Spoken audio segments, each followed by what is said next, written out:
민수기 제15편 마른 막대기의 핀 생명. 안녕하세요. 고대의 지혜가 살아 숨쉬는 광야의 식탁에 오신 여러분을 환영합니다. 샬롬. 오늘의 주제는 마른 막대기의 핀 생명입니다. 지난 시간 우리는 고라의 반역이라는 끔찍한 사건을 통해 공동체의 질서를 무너뜨리는 교만과 탐욕의 비참한 결과를 묵상했습니다. 땅이 갈라지고 불이 삼키는 하나님의 준엄한 심판 이후 이스라엘 진영에는 여전히 불신과 혼란의 그림자가 남아 있었습니다. 하나님께서는 이 혼란을 어떻게 잠재우고 당신께서 세우신 제사장 아론의 권위를 온 백성 앞에 확증하셨을까요? 놀랍게도 하나님께서는 더 이상의 심판이 아닌 죽은 나무에서 생명이 피어나는 조용하고도 강력한 기적을 통해 말씀하셨습니다. 먼저 오늘 지혜의 바탕이 될 하나님의 말씀을 듣겠습니다. 성경 민수기 17장 5절과 8절 말씀입니다. 내가 택하는 한 사람의 지팡이에서는 싹이 날 것이다. 그렇게 해서 나는 이스라엘 자손이 너희를 거역하며 터뜨리는 불평을 잠재우겠다. 이튿날 모세가 증거의 장막에 들어가 보니 레위 집안을 대표하는 아론의 지팡이에서 싹이 나고 um이 돋고 꽃이 피고 살구 열매까지 열려 있었다. 아멘. 하나님의 말씀입니다. 하나님께서는 이스라엘 12지파의 지도자들에게 각자의 지팡이를 가져와 언약궤 앞에 두라고 명령하셨습니다. 지팡이는 지도자의 권위와 각 지파의 정체성을 상징했습니다. 이 12개의 마른 막대기들은 당시 이스라엘의 영적 상태, 즉 생명력을 잃고 서로 경쟁하며 갈등하는 모습을 보여주는 듯 했습니다. 왜 하필 살구 열매였을까요?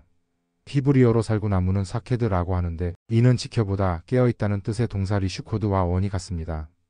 랍비들은 이 언어 유희를 통해 깊은 의미를 발견했습니다. 랍비 예레미야는 이렇게 가르쳤습니다.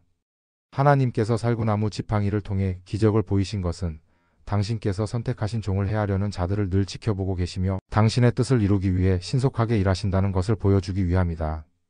이는 예레미야 1장 12절에 내가 내 말을 지켜 그대로 이루려고 깨어있다는 말씀을 떠올리게 합니다. 다음 날 아침 모세가 성막에 들어가 보니 다른 11개의 지팡이는 그대로였지만 오직 아론의 지팡이에만 놀라운 변화가 일어나 있었습니다. 싹이 나고 um이 돋고 꽃이 피고 심지어 완전히 익은 살구 열매까지 함께 열려 있었습니다.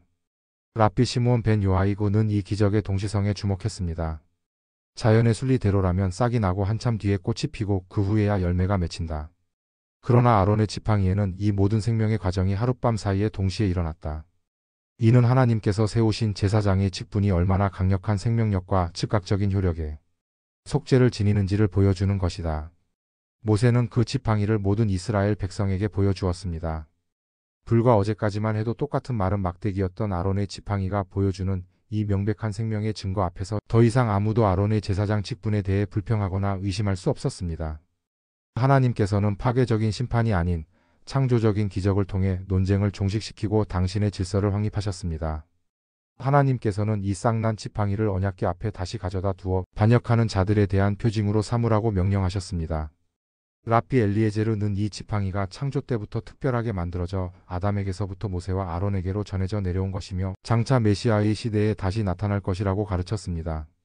이 지팡이는 단순한 기념품이 아니라 하나님의 선택과 생명의 능력이 이스라엘 역사 전체를 통해 이어지고 있음을 보여주는 살아있는 증거였습니다.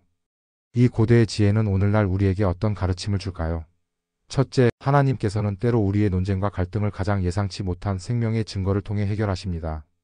우리의 주장과 논리보다 누구의 삶 속에서 진정한 생명의 열매사랑, 희락, 화평 등과 맺히고 있는지를 돌아보게 합니다. 진정한 영적 권위는 직분이 아니라 그 삶의 열매로 증명됩니다. 둘째, 아론의 싹난 지팡이는 절망 속에 있는 우리에게 큰 희망을 줍니다. 완전히 죽은 것처럼 보이는 마른 막대기에서도 하나님께서는 싹을 틔우고 꽃을 피우며 열매를 맺게 하실 수 있습니다. 나의 삶이, 우리의 가정이, 우리의 공동체가 마른 막대기처럼 느껴질지라도 하나님의 손에 붙들려 있기만 하다면 언제든 다시 생명의 기적을 경험할 수 있다는 소망을 품게 합니다. 이제 이 깊은 깨달음을 마음에 품고 함께 기도하는 시간을 갖겠습니다. 생명의 주관자이신 하나님, 죽은 나무에서도 생명을 피우시는 주님의 놀라운 능력을 찬양합니다. 저희의 삶이 마른 막대기와 같이 느껴질 때 아론의 지팡이를 통해 보여주신 기적을 기억하며 소망을 잃지 않게 하소서. 저희의 삶 속에서도 주님의 생명의 열매가 풍성히 맺히게 하시고 저희의 삶을 통해 주님의 살아계심을 증거하게 하여 주옵소서. 저희를 통해 일하기 원하시는 예수 그리스도의 이름으로 기도드립니다. 아멘. 사랑하는 여러분, 여러분의 삶 속에 있는 마른 막대기와 같은 절망의 영역들 위에 하나님의 생명의 능력이 임하여 새로운 싹과 아름다운 꽃과 풍성한 열매가 맺히기를 축복합니다. 주님의 기적을 신뢰하며 담대히 나아가는 한 주가 되기를 간절히 소원합니다.